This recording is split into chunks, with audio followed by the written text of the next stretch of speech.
So basically जो हम देखेंगे कि केमिकल रिएक्शंस होते कैसे हैं, क्या होते हैं, तो ये आपका एक 5 लॉज फॉलो करते हैं, राइट। ये तो laws of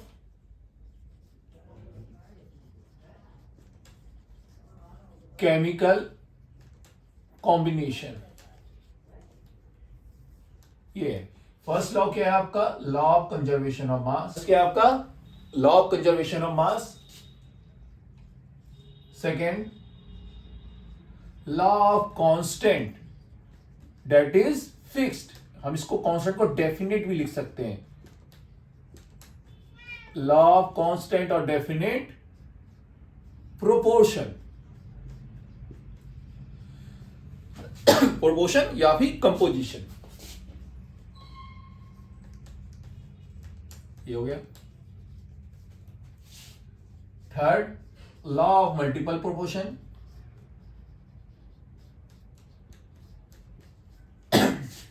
sorry. Fourth, law of reciprocal proportion.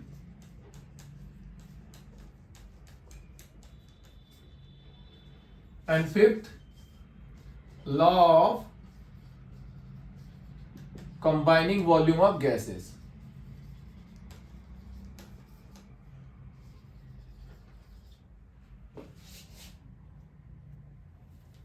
Okay, तो ये 5 लॉज है। अलग अलग साइंटिस्ट हैं, साइंटिस्ट के नाम नहीं पूछे जाते हैं, फिर आप इंटरेस्ट के लिए या याद रखना चाहिए, रख सकते हैं। जैसे आपको पहला लॉ आपका क्या दिया है, लिवर्जर ने दिया है। दूसरा लॉ ऑफ कंजर्वेशन मास जो आपका प्रॉस्ट ने दिया है। थर्ड जो आपका लॉ ऑफ मल्टीपल प्रोपोर्शन ये आपका डाल्टन ने दिया था। Fourth law, law of reciprocal proportion आपका रिस्टन ने दिया था। 5 गेलुजाक्स ने दिया था फिफ्थ वाला लॉ को, ठीक है। ये तो हम लोग सबसे पहले फर्स्ट लॉ के बारे में डिस्कस करते हैं, that is law of conservation of मास।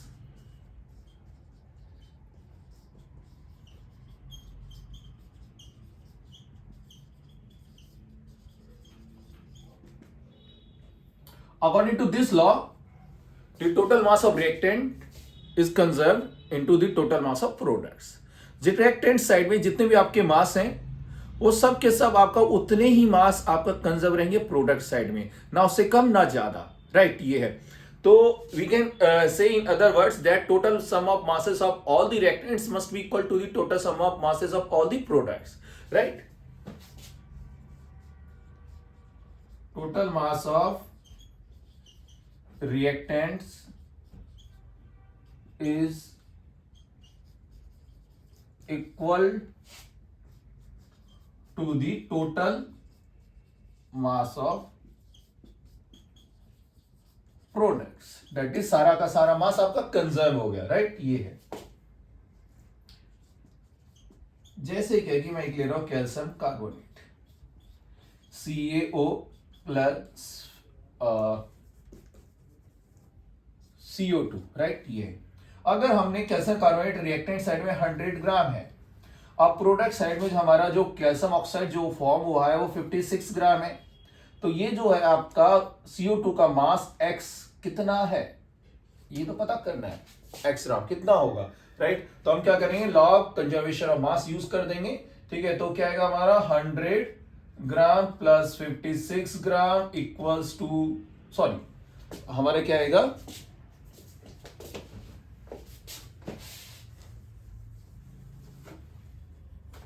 100 ग्राम जो रिएक्टेंट का मास है, टोटल मास ऑफ प्रोडक्ट में कंजर्व होगा that is 56 gram plus x gram, right. तो यहां से x की वैल्यू कितनी आ जाती है आपकी 100 माइनस 56 इक्वल्स टू 44 ग्राम। ये आपका आंसर है। तो हमारा ये कितना आ गया 44 ग्राम आ गया, राइट। ये तो जो केमिकल रिएक्शंस की जो बैलेंसिंग होती है आपका ये इसी फर्स्ट लॉ से होता है, ये ठीक है, अप्लाई करके, ठीक है।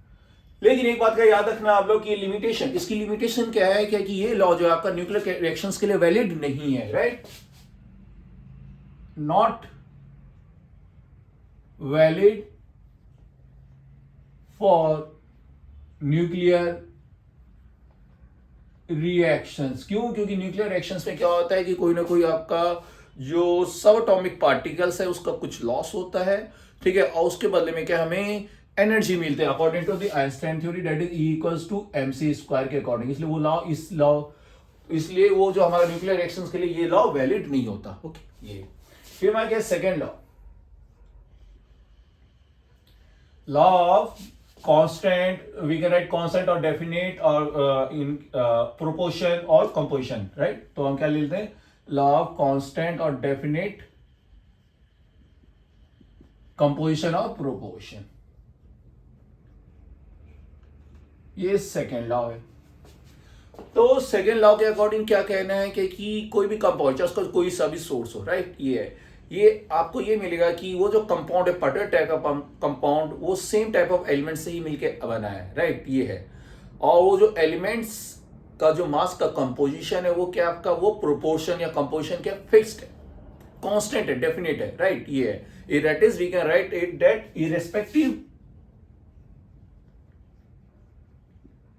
irrespective of the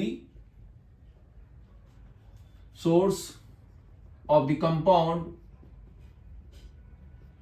it is always found that compound is formed of same type of elements, दो एलिमेंट्स, तीन एलिमेंट, जो भी आपका अलग अलग का जो है वो सेम फिक्स रहेंगे, राइट, ये है same type of elements present in a fixed proportion और कंपोजिशन, राइट, ये है। फॉर एग्जांपल हम क्या लेते हैं, वाटर ले लेते हैं कंपाउंड का।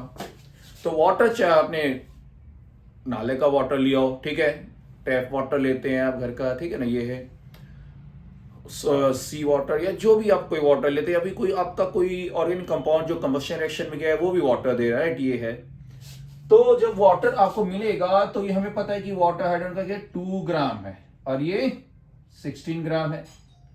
तो ये आपको हमेशा क्या मिलेगा कि 1 gram is always present, 1 gram of hydrogen, that is 1 part by mass of hydrogen is always present with the 8 part of mass of oxygen, that is 1:8 आपका फिक्स रहेगा, राइट, ये। तो यहाँ पे क्या आपका परसेंटेज ऑफ हाइड्रोजन आप देखेंगे तो 2 gram of hydrogen divide by 18 into 100, ये आपका 11.11 हो जाएगा, राइट। एंड ठीक आपका परसेंटेज ऑफ जो आपका ऑक्सीजन देखेंगे ये आपका क्या हो जाएगा 16 डिवाइड बाय 18 इंटू 100, राइट, ये है, ये आपका 88.89% होगा जो कि फिक्स्ड है, ठीक है। तो बस डन करते हैं, नोट कर लीजिए इसे।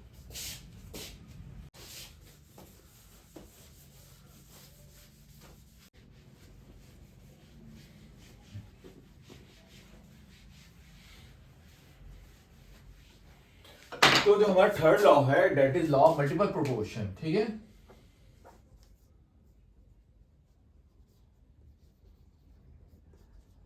मल्टीपल प्रोपोर्शन, तो ये लॉ के लिए क्या है आपका कंडीशन की 2 डिफरेंट एलिमेंट होना चाहिए, राइट।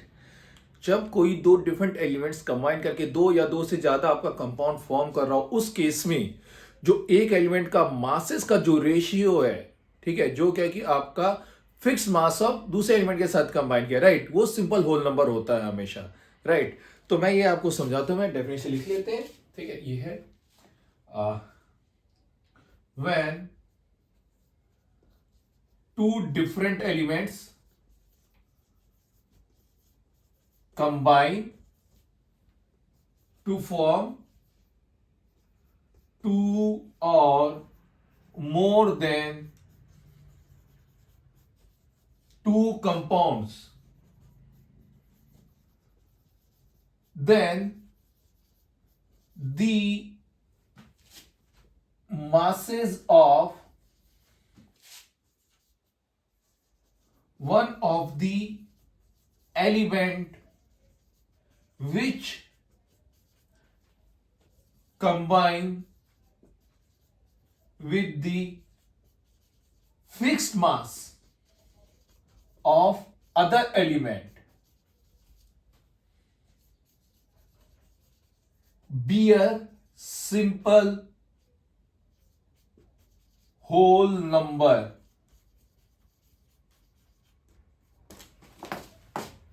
Ratio, right. ये है कहने का मतलब ये है क्या कि जब दो when two different element, sorry यहां पे लिखा नहीं पाया, when two different elements, right. ये है जब कोई दो डिफरेंट एलिमेंट्स आपका कंबाइन करता है और कंबाइन करने के बाद दो या दो से ज्यादा आपका अगर कंपाउंड फॉर्म करता है, राइट, उस केस में जो एक एलिमेंट का जो मास है, राइट, वो एक एलिमेंट का मास जो है वो आपका सिंपल होल नंबर रेशियो आपका बियर करता है अगर वो आपका दूसरे एलिमेंट के फिक्स मास के साथ कंबाइन करता है तब। ओके, ये इसको हम लोग एक एग्जांपल से देख लेते हैं और समझते हैं, राइट। ये है एक एग्जांपल लेते हैं हम लोग, carbon oxygen. Carbon and oxygen combine करके क्या बन जाएगा आपका, एक CO कार्बन ऑक्साइड, और दूसरा आपका कंबाइन करके एक और कंपाउंड बनता है दैट इज CO2। तो कंडीशन यहां पे अभी तक सेटिस्फाई हो रहा है कि when two different elements combine to form two और मोर देन टू कंपाउंड्स। तो उस केसेस में हमें क्या देखना है क्या कि then the ratio of the masses of one of the element, right, उसका देखना होगा जो कि fix mass of other element के साथ कंबाइन है। पहले तो मास निकालेंगे, किसी एक एलिमेंट के मास को हमें फिक्स कर लेना है और दूसरे एलिमेंट का मास का रेशियो लेना होगा, राइट। ये तो ऐसे केसेस में हम देख रहे हैं, तो यहाँ पे क्या है, कार्बन जो मोनोऑक्साइड में कार्बन वो 12 ग्राम है और ऑक्सीजन 16 ग्राम है। CO2 में कार्बन 12 ग्राम है, ऑक्सीजन 32 ग्राम है। तो हम अगर कार्बन को फिक्स कर लें जो कि ऑलरेडी फिक्स है तो अच्छी बात है। अगर कोई एलिमेंट आपका फिक्स्ड नहीं होता तो हमें फिक्स्ड यूनिटी मेथड से करना पड़ता है, राइट। ये तो हम देख रहे हैं कि यहाँ पे आपका 12 ग्राम कार्बन मोनोऑक्साइड में एंड 12 ग्राम CO2 में कार्बन डाइऑक्साइड में फिक्स्ड है। तो आपका जो मास जो है आपका ऑक्सीजन का कार्बन मोनोऑक्साइड में एंड कार्बन डाइऑक्साइड में वो क्या सिंपल होल नंबर रेशियो होगा, देख लो 16:32 कितना हो जाता है हमारा 1:2, right. That is mass of O in CO is to mass of O oxygen that is in CO2 क्या जाएगा आपका 16:32 that is 1:2। ये आपका सिंपल भी है और सिंपल होल नंबर भी है, राइट। ये अगर हम यही चीज हम क्या करें, ऑक्सीजन के मास को फिक्स्ड कर ले, क्योंकि यहाँ पे फिक्स्ड नहीं है ऑलरेडी, ये तो बाय डिफॉल्ट आप कह सकते हैं कि ऑलरेडी फिक्स्ड है ना, बाय नेचर। तो अगर हम इसका मास फिक्स करें, जैसे क्या कि हम यहाँ पे क्या है 16 आपका क्या ऑक्सीजन का मास CO कार्बन ऑक्साइड में 16 है, राइट, एंड कार्बन का मास 12 ग्राम है। लेकिन अगर CO2 में अगर हम कार्बन का ऑक्सीजन का मास अगर हाफ कर ले इसका, तो हम CO2 हाफ ले रहे हैं, इसका मतलब क्या कि हमारा ऑक्सीजन कितना लेंगे हम 16 ग्राम, तो ये मास कार्बन भी कितना हो जाएगा हमारा 6 ग्राम, ठीक है। तो ये हम क्या कर रहे हैं, हम यहाँ पे इसको फिक्स कर रहे हैं ऑक्सीजन के मास को, राइट। ये तो अब जो हम क्या लेंगे, मास of carbon in CO, right, is to mass of carbon in CO2 जब हमने ऑक्सीजन के मास को दोनों ही केस में फिक्स्ड कर लिया है, राइट। ये है तो यहां पे क्या आएगा हमारा 16 कार्बन का क्या 12 ग्राम है CO में, एंड CO2 में जो हमने इसको हाफ ले लिया था ऑक्सीजन का, तो कार्बन का मास कितना, ये भी हाफ हो जाएगा क्योंकि हमारा प्रोपोर्शन तो सेम होना चाहिए, है ना। ये तो क्या 16 आ जाएगा, डेट इज हमारा क्या है 6 2 12, डेट इज 2:1, आपका ये सिंपल होल नंबर हो गया, ठीक है। तो चाहे आप किसी तरह से कोई भी एक एलिमेंट के रेस्पेक्ट में आप थर्ड जो लॉ है आप उसको प्रूव कर सकते हैं। बस एक एलिमेंट के मास को फिक्स्ड है तो अच्छी बात है, तो फिक्स करिए आप यूनिटी मेथड से, राइट। ये इस और ऑक्सीजन का ले सकते हैं, एक सल्फर डाइऑक्साइड एक सल्फर ट्राइऑक्साइड, ठीक है। सल्फर का मास ऑलरेडी फिक्स्ड है तो ऑक्सीजन के मास का रेशियो ले लो तो सिंपल होल नंबर होगा। और अगर आप चाहते हैं कि ऑक्सीजन के मास को फिक्स करके सल्फर का मास का रेशियो लेना है तो ऑक्सीजन के मास को आप फिक्स करें यूनिटी मेथड से, जैसे हमने यहां पे किया है, और फिर आप सल्फर के मास को आप रेशियो लेंगे तो सिंपल होल नंबर होगा, राइट।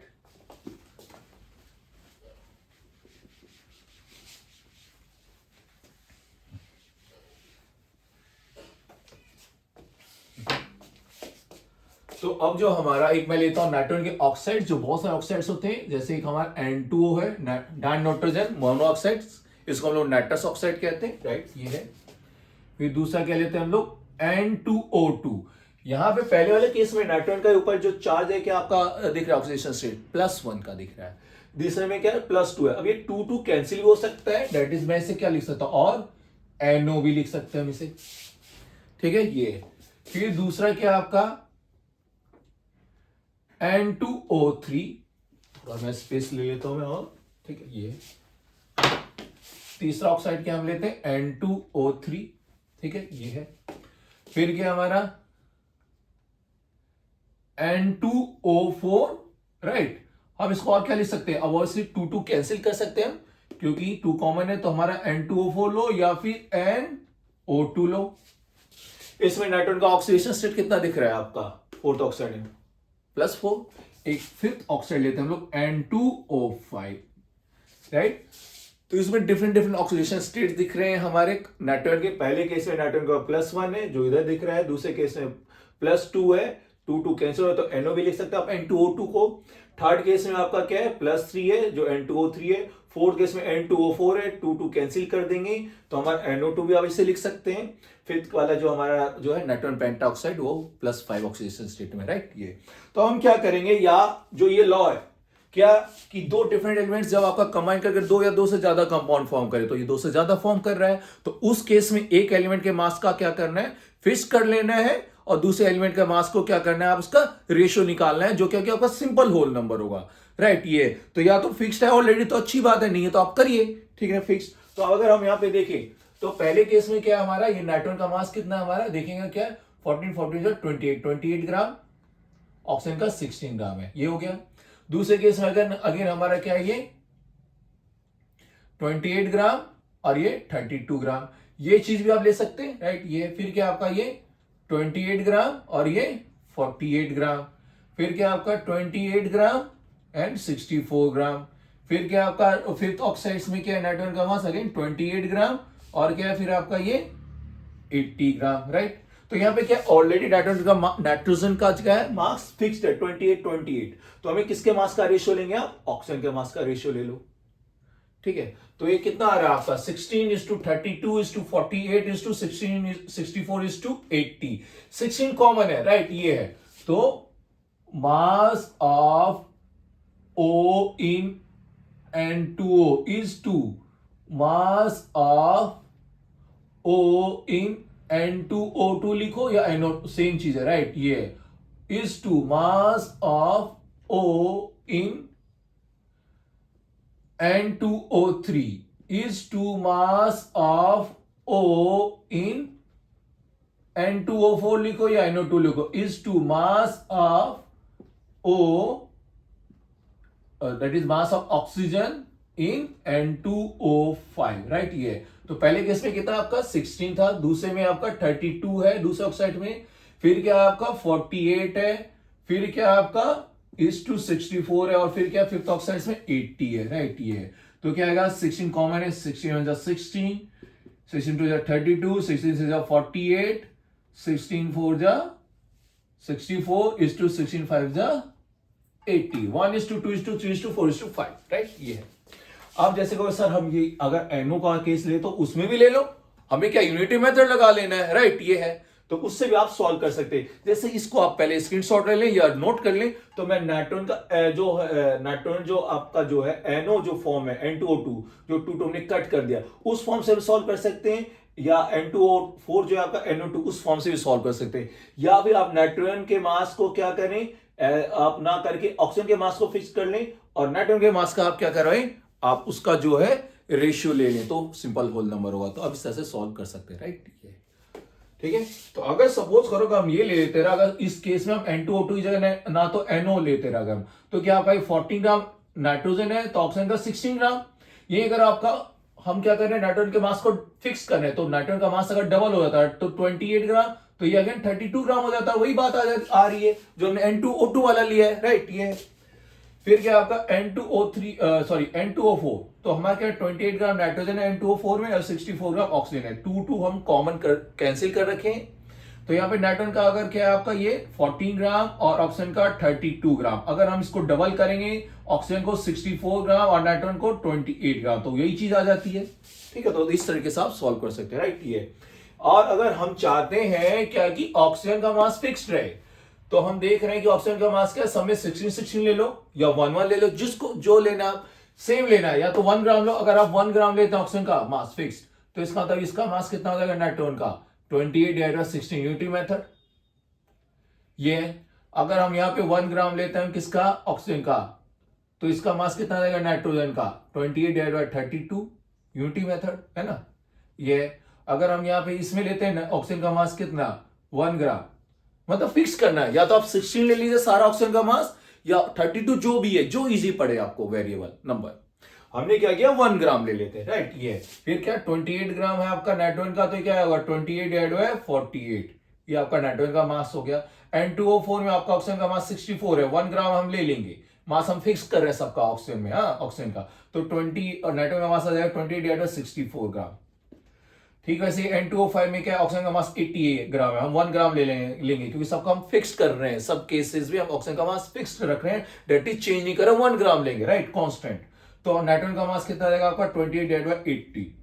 तो अब अगर यही आप जो है ऑक्सीजन का मास सब में ऑक्साइड्स में जो नाइट्रोजन का 1 ग्राम हो गया, अगर आप N2O में नाइट्रोजन का मास और N2O2 में नाइट्रोजन का मास, N2O3 में नाइट्रोजन का मास, N2O4 में नाइट्रोजन का मास, N2O5 में नाइट्रोजन मास, ये जो पांचों ऑक्साइड्स में जो नाइट्रोजन का मास का आप रेशियो लेंगे, वो क्या होगा, सिंपल होल नंबर आएगा।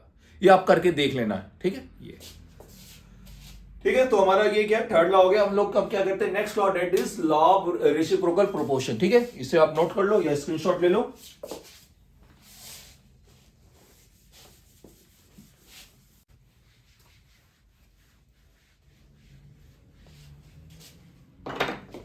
Okay, that is our fourth law, that is law of reciprocal proportion.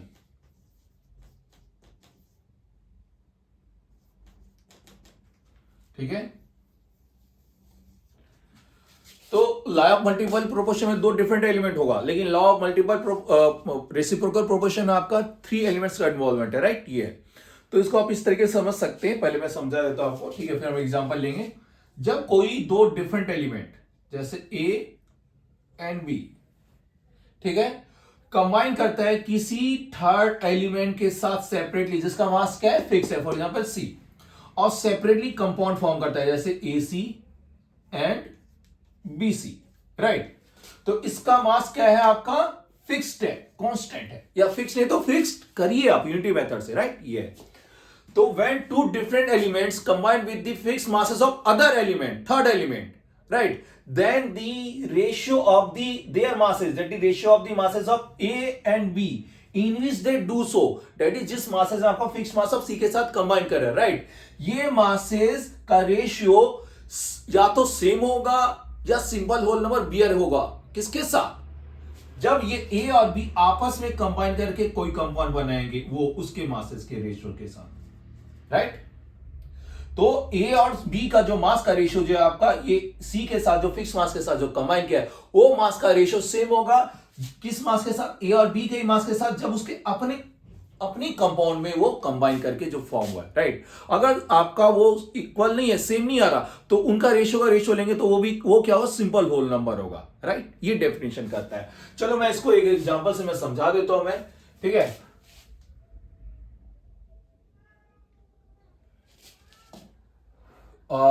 जैसे क्या कि मैं क्या ले रहा हूं, मैं एक सल्फर ले लेते हैं एंड कार्बन, ठीक है, 2 different element A and B, जो क्या कि आपका कोई थर्ड एलिमेंट सी, यानी फॉर एग्जांपल ऑक्सीजन के साथ ये कंबाइन कर रहे हैं सेपरेटली, ठीक है, और ये कंबाइन करके क्या फॉर्म कर रहे हैं, आपका सेपरेट कंपाउंड्स फॉर्म कर रहे हैं, एक SO2 और दूसरा CO2 ले रहे हैं, राइट। ये तो यहां पे आप देखेंगे क्या कि आपका ऑक्सीजन का मास क्या है, यहां पे 32 ग्राम है, एंड सल्फर का मास क्या है, 32 ग्राम है। यहां पे देखेंगे सेकंड CO2 में ऑक्सीजन का मास क्या है आपका, 32 ग्राम है, कार्बन का मास क्या है, 12 ग्राम है, राइट। ये अगर यहां पे नहीं होता रहा मास इक्वल, तो आपको 20 मास क्या है, इक्वल करना पड़ता है, फिक्स करना पड़ता है, राइट। ये डेफिनेशन के हिसाब से, राइट। तो उस केस में जो सल्फर और कार्बन का मास जो है, जो क्या कि फिक्स मास ऑफ ऑक्सीजन के साथ जो कंबाइन किया थर्ड एलिमेंट के साथ, वो जो सल्फर और कार्बन का जो मास का रेशियो है, वो रेशियो या तो सेम होगा जब वो आपस में कंबाइन करेंगे, दैट इज CS2, ये आपस में कंबाइन करके इन्होंने बनाया है, राइट। ये CS2 यानी सल्फर और कार्बन का जो मास है, इसके रेशियो के साथ इक्वल हो जाएगा। अगर इक्वल नहीं हो रहा है, तो ये रेशियो और ये रेशियो आपस में क्या है, सिंपल होल नंबर ही बियर करेंगे, राइट। चलो हम लोग चेक करते हैं, ठीक है। ये है, तो यहां पे क्या आपका कार्बन का मास कितना हो गया, 12 ग्राम, और यहां पे सल्फर का मास क्या है आपका, 64 ग्राम।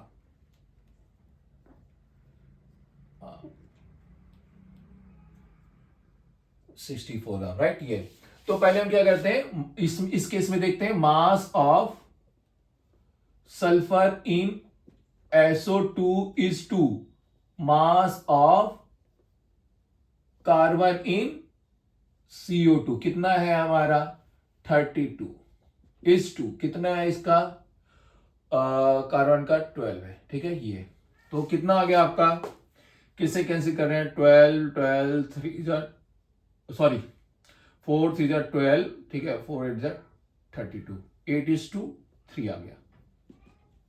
ये है डेफिनेशन के हिसाब से, लॉ ऑफ रेसिप्रोकल प्रोपोर्शन के थ्योरी के लॉ के हिसाब से ये 8:3 is mass of sulphur is to mass of carbon in CS2 same होगा। नहीं तो अगर सेम नहीं है तो इसका मास का जो रेशियो है इसके रेशियो के साथ आप जब कराएंगे, प्रोपोर्शन लेंगे, तो आपका वो क्या है, सिंपल होल नंबर होगा। आइए देखते हैं, ठीक है। तो हमारे क्या है, आपका mass of sulphur in CS2, right, is to mass of carbon in CS2।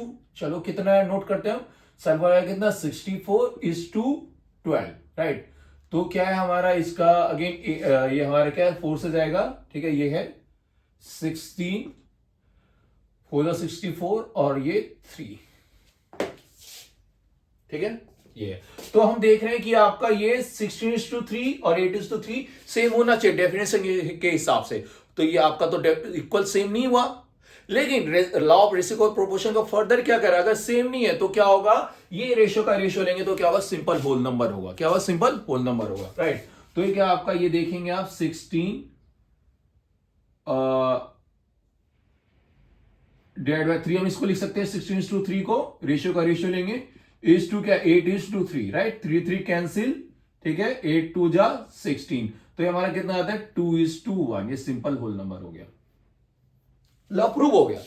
यही चीज हम क्या कर सकते हैं कि कार्बन को हम ऑक्सीजन की जगह रख दें और ऑक्सीजन को कार्बन की जगह रख दो। यानी क्या कि हम क्या करेंगे, अब सल्फर जो है आपका फिक्स मास ऑफ कार्बन के साथ कंबाइन करके CS2 बनाएगा, एंड ऑक्सीजन क्या है आपका फिक्स मास ऑफ कार्बन के साथ कंबाइन करके CO2 बनाएगा। तो वो भी चीज वैलिड कर सकते हैं, राइट। आप ये जो सल्फर कार्बन ऑक्सीजन है इसमें किसी भी एक एलिमेंट का मास फिक्स कर लो और ये थ्योरी लगा दो, उस लॉ प्रूव हो जाएगा, राइट। ये चलो अब हम लोग क्या है कि एक हम दूसरा एक और एग्जांपल करते हैं, इसे नोट कर लो।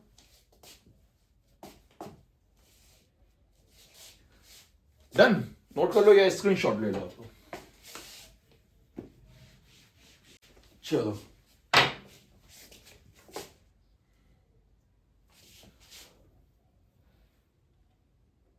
एक हम लेते हैं क्या, सोडियम, ठीक है, और हाइड्रोजन, दो different element A and B। वो क्या आपका fixed mass of third element C, या हम क्लोरीन ले रहे हैं उसके साथ कंबाइन करके NaCl बना रहा है, राइट। एंड हाइड्रोजन भी क्या है फिक्स मास ऑफ क्लोरीन के साथ कंबाइन करके डिफरेंट कंपाउंड सेपरेटली HCl बना रहा है, राइट। ये तो हम देखेंगे यहां पे क्या है हमारा मास, जो हम देखेंगे क्लोरीन का कितना है यहाँ पे 36.5 है, सॉरी 35.5, वो तो HCl का हो जाएगा ना पूरा मोल मास, 35.5 है, ठीक है। तो ये 35.5 ग्राम और सोडियम का 23 ग्राम है, राइट। ये हो गया। HCl में हम देखेंगे तो आपका क्या है, आपका क्लोरीन का मास क्या है 35.5 है, तो हाइड्रोजन का मास कितना है आपका 1 ग्राम है, राइट। तो ऐसे केस में हमारा क्या है, क्लोरीन का मास हमने फिक्स ले लिया है, तो हम किसके मास का रेशियो देखेंगे, mass of sodium is to mass of hydrogen, या mass of hydrogen is to mass of sodium, right. ये तो कितना आ जाता है हमारा, mass of hydrogen in HCl is to mass of sodium 1:23। ये सिंपल होल नंबर है, राइट। इसके बाद और सिंप्लीफाई नहीं हो सकता, और सिंप्लीफाई करेंगे तो आपका फ्रैक्शन में आ जाएगा। डन, ये है। अब ये डेफिनेशन के हिसाब से क्या है कि ये जो आपका जो रेशियो आया है वो किसके रेशियो के इक्वल होगा, जब आपका A और B आपस में कंबाइन करेंगे जिस मास के रेशियो में उसके इक्वल। अगर इक्वल नहीं आता तो क्या होगा, वो सिंपल होल नंबर इसके साथ बियर करेगा, जो हमने लास्ट में हमने देखा था एग्जांपल में, राइट। ये तो हम क्या करेंगे यहाँ पे NaCH आपका सोडियम और हाइड्रोजन आपस में कंबाइन करके क्या बनाएगा, सोडियम हाइड्राइड। ये है, ठीक है। तो हम क्या करेंगे यहाँ पे, mass of hydrogen is to in mass of hydrogen in NH is to क्या आपका मास ऑफ सोडियम, कितना आ गया आपका 1:23, हेंस प्रूव्ड। ये भी प्रूव हो गया, हमें और फर्दर इसका और इसका आपस में जो है रेशियो लेने की जरूरत ही नहीं पड़ी, राइट। ये तो क्या है, इक्वल है, क्या है, सेम है। तो ये आपको लॉ ध्यान देखना पड़ेगा, ठीक है। ये ठीक है, ये डन, ठीक है। वैसे आप क्या कर सकते हैं, हाइड्रोजन के मास को इधर ले जाओ, उसको फिक्स कर लो, ऐसे भी हो सकता है। सोडियम को ले जाओ, यहां पे फिक्स कर लो। तो ये आपका क्या इंटरकनेक्टेड है। आप किसी भी मास को आप क्या मैथमेटिकली आप फिक्स करके इसको आप इस लॉ को प्रूव कर सकते हैं, राइट। ये चलो इसको डेफिनेशन लिखना है तो मैं लिखवा देता हूं, right. When two different elements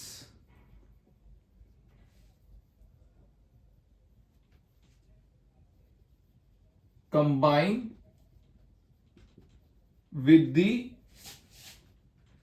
fixed mass of a third element to form separate compounds,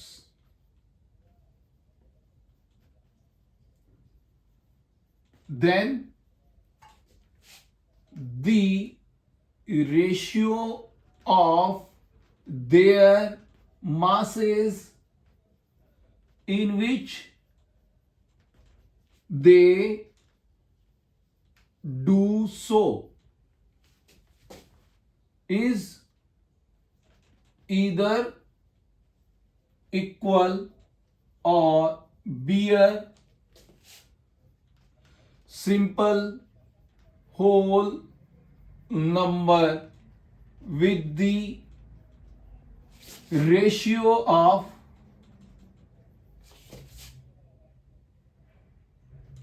their masses in their own compound.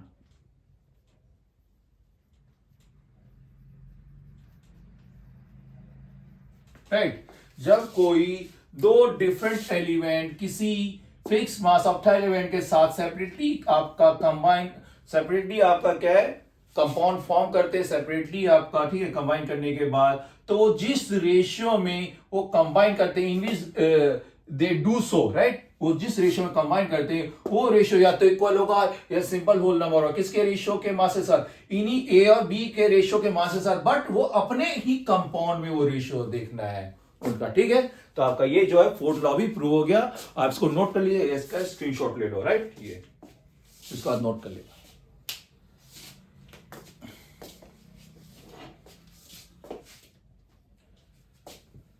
Okay done, ठीक है। तो हम लोग क्या है, फिफ्थ लॉ करते हैं।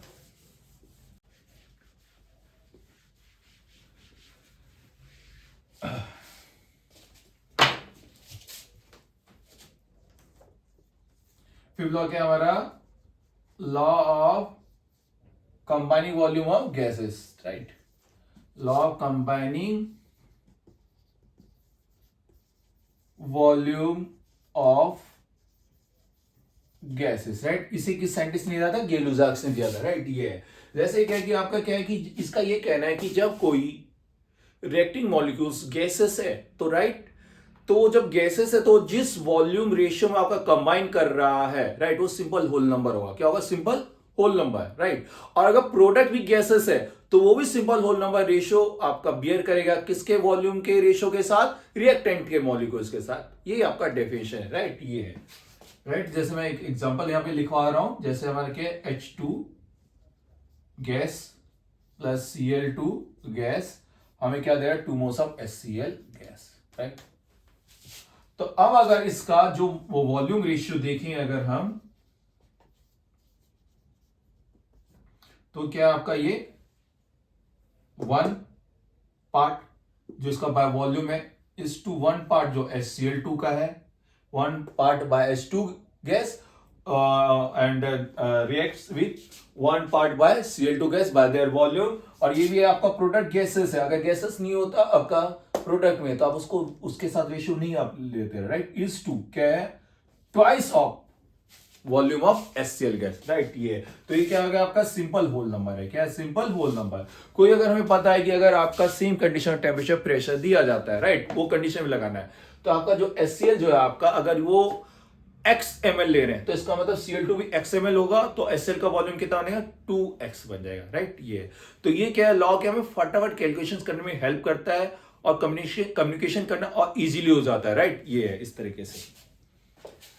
एक हम और ले लेते हैं वाटर का, H2 gas plus O2 gas plus 2H2O liquid, right. ये 2 है तो हमें क्या 2 लेंगे, राइट। तो अब हम देख रहे हैं कि 2:1 आपका गया है बाय वॉल्यूम, लेकिन आपका यहाँ प्रोडक्ट क्या है, लिक्विड नहीं है। तो आपका जो है ये गैसेस लॉ सिर्फ यहीं तक वैलिड है, यहां तक, राइट। ठीक है, ये ठीक है। तो इसके लिए आपका सिंपल लॉ है। अगर डेफिनेशन लिखना चाहो तो लिख सकते हो, व्हेन the reacting molecules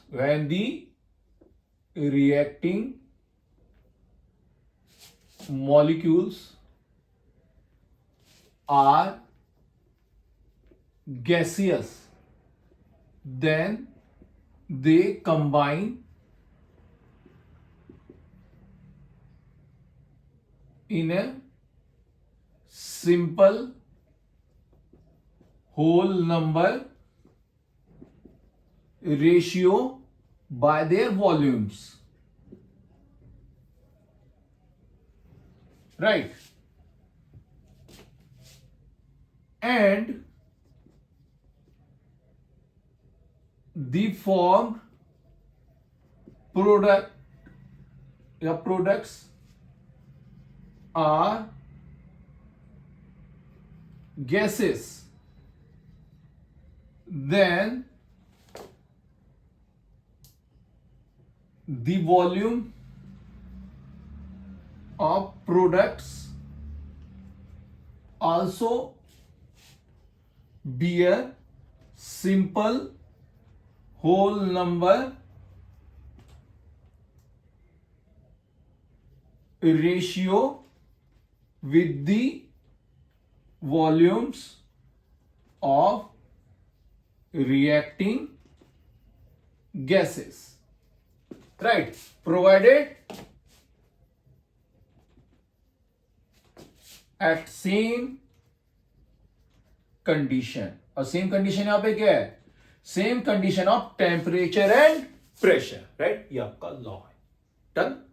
यहां से आप लोग समझ चुके हैं। डेफिनेशन तो आपका एक ऐसे ही लिखवा दिया मैंने, ठीक है, ओके डन। तो हमारे क्या पांचों लॉज हो चुके हैं। अब हम लोग क्या करेंगे, एक और लॉ है जो उस लॉ में नहीं, हम लॉ ऑफ केमिकल कॉम्बिनेशन तो नहीं कंसिडर किया जाता, लेकिन फिर भी यहां ही पढ़ाया जाता है। साथ के साथ हम वो एवोगाड्रोस लॉ देखेंगे, राइट। ये है, और उसी पे हमारा ये सारा कॉन्सेप्ट क्लियर हो जाएगा। डन। तो इसे मैं राइट साइड को क्या मिटा देता हूं मैं।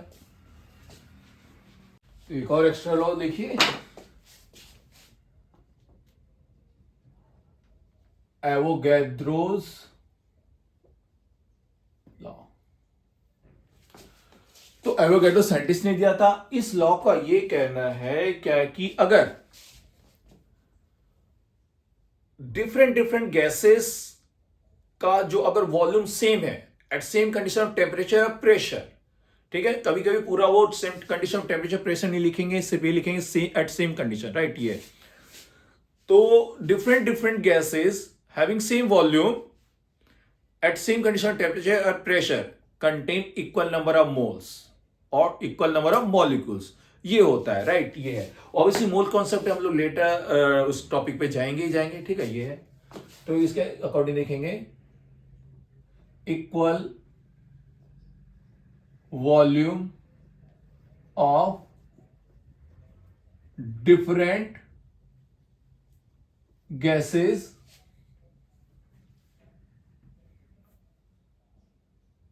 contain equal number of moles, contain equal number of moles or molecules. We can write it particles also in place of molecules, right. ये है, it contain equal number of moles or molecules at same condition of temperature and pressure, right. ये है, एक example ले लेते हैं हम यहाँ पे 4 कंटेनर लेते हैं। कंटेनर ए ले लेते हैं, दूसरा कंटेनर बी ले लेते हैं, तीसरा कंटेनर सी ले लेते हैं, राइट। ये सबका वॉल्यूम सेम है। या 1 लीटर लेना चाहो तो ए बी सी तीनों का 1 लीटर है, या 2 लीटर रोटी लो, 2 लीटर लो, या XX लीटर ले लो। सबको हमने सेम टेम्परेचर प्रेशर दे दिया है। अगर 298 केल्विन टेम्परेचर तो सबको दिया है, प्रेशर 1 एटमॉस्फेरिक दे देते हैं सबको, सेम है ना, सेम कंडीशन। तो अब अगर ए में जितने इसके मोल्स हैं, ए कंटेनर में ए गैस ले लेते हैं, ठीक है ना, ये है। बी कंटेनर कोई और गैस, सी में कोई और, है ना, ले लेते हैं। तो जो ए कंटेनर जो गैस है उसके जो मोल्स है वो बी के जो कंटेनर जो गैस है और जो सी कंटेनर गैस है उसके जितना ही इक्वल है। तो तीनों ए बी सी में जो कंटेनर में जो आपके डिफरेंट डिफरेंट गैसेस हैं उसके मोल्स इक्वल है, मॉलिक्यूल्स इक्वल है। क्यों? क्योंकि उसका वॉल्यूम सेम है। और उस किस कंडीशन में सेम दिया गया है? Same condition, temperature and pressure, right. ये सपोज करो अगर मैं यहां पे एक CO2 गैस ले लेता हूं, राइट, इसमें O2 ले लिया, ठीक है। आप लोग इनर्ट गैसेस भी ले सकते हो, वो भी एप्लीकेबल है। इसलिए मैंने यहां पे क्या वर्ड यूज किया कि we can write particles also in place of molecules, क्योंकि आर्गन इनर्ट गैसेस के एटॉमिक फॉर्म में होता है, राइट। वो भी अप्लाई हो सकता है, राइट। तो यहां पे हम क्या ले लेते हैं, सपोज करो Cl2 ले लेते हैं, ठीक है ना। ये अगर इसमें सपोज करो इसका मॉलिक्यूल्स आपका क्या है, N नंबर या X नंबर है मॉलिक्यूल्स, तो ये भी X हो जाएगा, ये भी X हो जाएगा, क्योंकि वॉल्यूम सबका सेम है और सेम कंडीशन, टेम्परेचर, प्रेशर है, राइट। ये सपोज करो कि अगर ये वॉल्यूम इसका, अगर सपोज करो हमने क्या ले लिया है 1 लीटर, ठीक है, इसका वॉल्यूम 1 लीटर, लेकिन इसका वॉल्यूम क्या लिया 2 लीटर। तो ये आपका Cl2 का मोल्स पता है कितने हो जाएंगे? डबल हो जाएंगे, 2x, क्योंकि वॉल्यूम ने डबल ले लिया है 1 लीटर में। तो आपका इतना ही रहेगा XX moles, same volume, right, equal volume और different gases contain equal number of molecules of moles, right. ये कॉन्सेप्ट है, ठीक है। तो वो हाइपोथेटिकल कोई भी नंबर वेरिएबल देके आपसे पूछा जा सकता है, तो ऐसे क्वेश्चंस आ जाते हैं, राइट। ये तो ठीक है। तो यहां पे क्या है आपका Cl2 का x moles plus total 2x हो जाएगा, क्योंकि 2 लीटर वॉल्यूम तो डबल हो जाएगा ना। अगर ये आपका 1 लीटर में आपका O2 का सपोज करो x मोल्स है या मॉलिक्यूल्स, हाँ, तो ये भी क्या हो जाएगा आपका, अगर 2 लीटर होता तो 2x, 3 लीटर होता तो 3x, राइट। तो वही चीज है। तो वही अगर हम देखें, अगर आपका सेम कंडीशन, टेम्परेचर, प्रेशर दिए गए, राइट, तो सपोज करो H2 का वॉल्यूम कितना है 1V या 1V, कोई भी आपका यूनिट है, लीटर या वॉल्यूम जो भी है, ठीक है ना। ये 1V, ये आपका 1V, तो V कैंसिल, 1:1:2, ठीक है। तो वही हमारा एवोगाड्रोस लॉ लगाया गया और फिर हमारा law of combining volume of gases हमारे गिलुजाक्स ने दिया, राइट। तो ये थे कि आपके laws of chemical combination, okay, done. Okay, छोटे मोटे एक फिगर के बारे में आपको बता देना चाहता हूं, जो हम लोगों ने एक पार्ट किया था, डेट इज ऐसा यूनिट वगैरह, राइट। ये है। तो एक बात आपको ख्याल रखना है कि जो आपका कोई अगर यूनिट है किसी फिजिकल क्वांटिटी की, राइट, तो उसके साथ एक आपका हेल्पिंग यूनिट भी ऐड कर दिया जाता है, जो आपका क्या है, कोई एक पावर नोटेशन आपका वो सिंबलाइज करता है, रिप्रेजेंट करता है, राइट। ये जैसे आपका क्या है 10 क्या होता है आपका डेका, इसको कैपिटल लेटर D से भी रिप्रेजेंट कर सकते हैं, राइट। ये है। वैसे हम क्या आपका क्या करें, अगर हम 10⁻³ दैट इज 1000, ये क्या आपका किलो होता है, राइट। ये इसको K से रिप्रेजेंट किया जाता है, स्मॉल लेटर K, ठीक है। ये है। वैसे आपका क्या है 10⁻⁻1, राइट। ये क्या होता है आपका डेसी, यानी 10⁻⁻1 का मतलब 1/10 या 0.1, इसको हम लोग स्मॉल लेटर D यूज करते हैं, राइट। ये है। ये फिर क्या आपका क्या 10⁻², दैट इज 1/100, दैट इज 0.01, इसको हम लोग क्या कहते हैं सेंटी, इसको हम लोग क्या स्मॉल लेटर C से भी रिप्रेजेंट कर सकते हैं। 10⁻⁻3, राइट। ये है। इसको हम कहते हैं मिली, इसको हम लोग स्मॉल लेटर M कह सकते हैं, कहते हैं ना मिलीमीटर, है ना। ये सेंटीग्राम, मास के साथ ग्राम आपका क्या है, कौन सा फिजिकल क्वांटिटी के लिए यूनिट है आपका, ये मास के लिए, राइट। अब सेंटीग्राम बोला है, लेकिन सेंटीमीटर, मीटर किसका, लेंथ के लिए, राइट। ये तो ये सब क्या नंबर है, हेल्पिंग नंबर है, हेल्पिंग यूनिट है, जो आपका मेन आपका यूनिट के साथ आपका एड ऑन हो जाता है, राइट। ये है। फिर आपका क्या है 10⁻⁻6 क्या होता है आपका माइक्रो, इसको हम लोग म्यू से डोनेट कर देते हैं।